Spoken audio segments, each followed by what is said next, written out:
المحشي التركي ولا كما يقولوا التراك بيبر دولماسي هو واحد من اعرق الاطباق التقليديه في المطبخ العثماني، وما زال يحافظ على المكانه نتاعو حتى اليوم في كل مائده تركيه.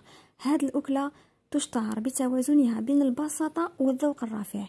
فلفل حلو صغير يتحشى بخليط من الارز، البصل والطماطم والاعشاب العطريه، واحيانا يضيفوا له اللحم حسب الذوق.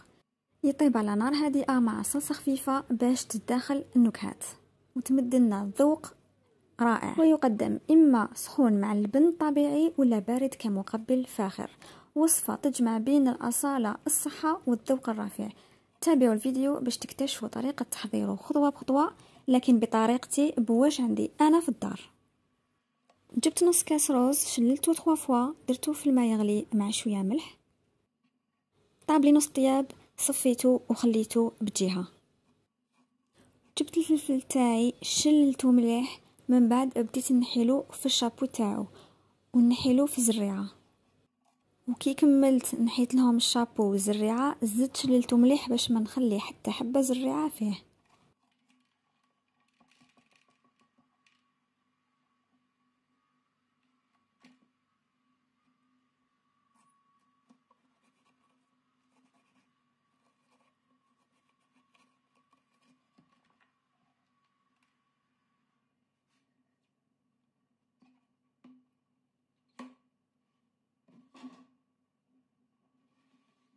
جبت ليان صغير وبديت نخدم في الحشوه نتاعي. عندي حبه بصله صغيره، 3 فصوص تاع الثوم، ربيتهم مليح وحطيتهم.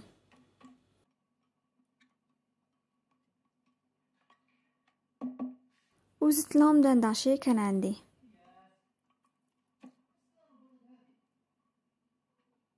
بديت ندير في التوابل تاعي تابل فولاي، شويه راس الحانوت، شويه كركم،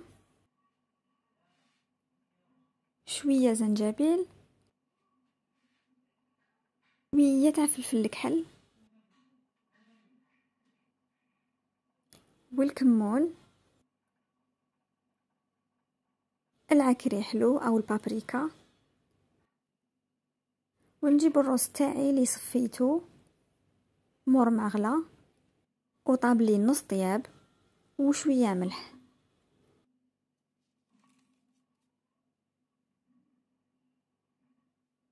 زدت حبه تاع البيض،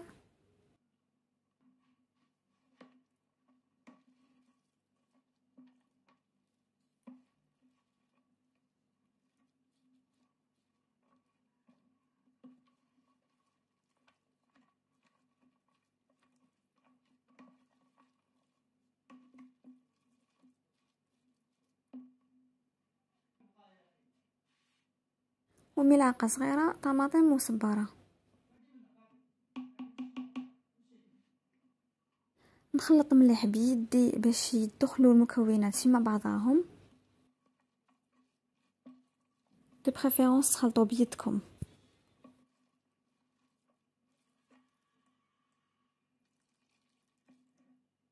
فوالا.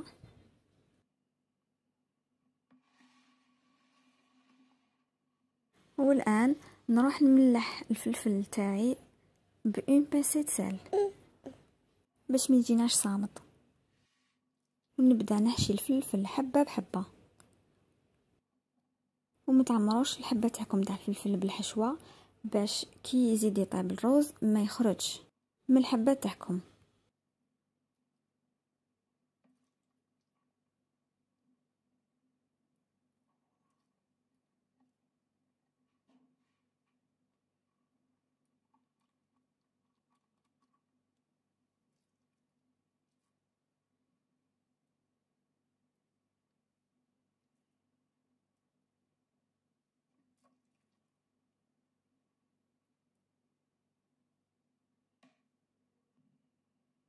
ما خرجتش عليا الطريقه الاولى كيفاش كنت نحشي، ما لحكمت الحبه وبديت نغرف. هذه هي الطريقه المثاليه وتكملوا ليه.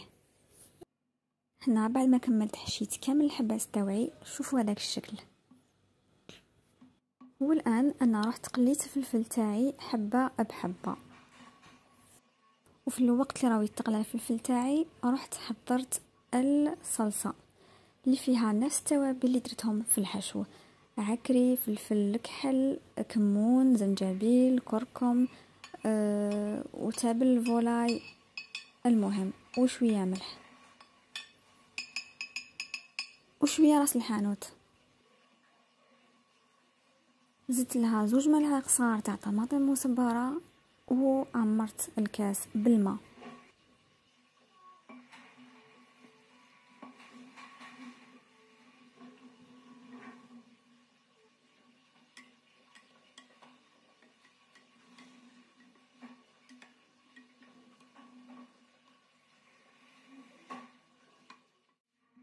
والان بعد ما قليت الفلفل تاعي خرج لي بهذا الشكل. حطيته في مرميطه، ستفته مليح مليح ورميت له لاصوص اللي خدمتها معكم دوكا. كما راكم تشوفوا لاصوص ما غطاتليش كامل الفلفل، لحقاته للنص فقط.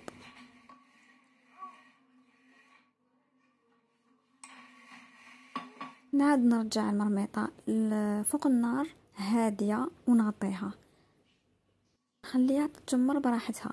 هنا بعد ما طابت لي ما خذاتش وقت بزاف لانه الفلفل قليته.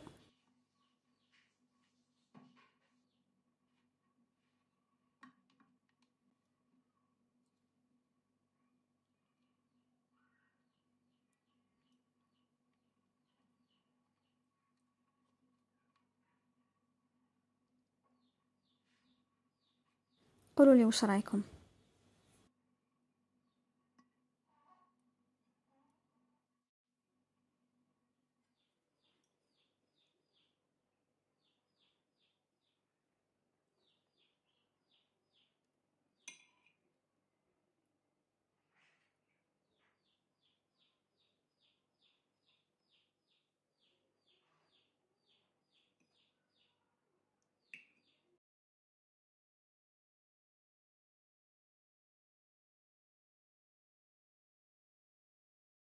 وهكذا نكونوا كملنا وصفنا لنهار اليوم: محشي تركي بالفلفل بواش عندي في الفريجيدار.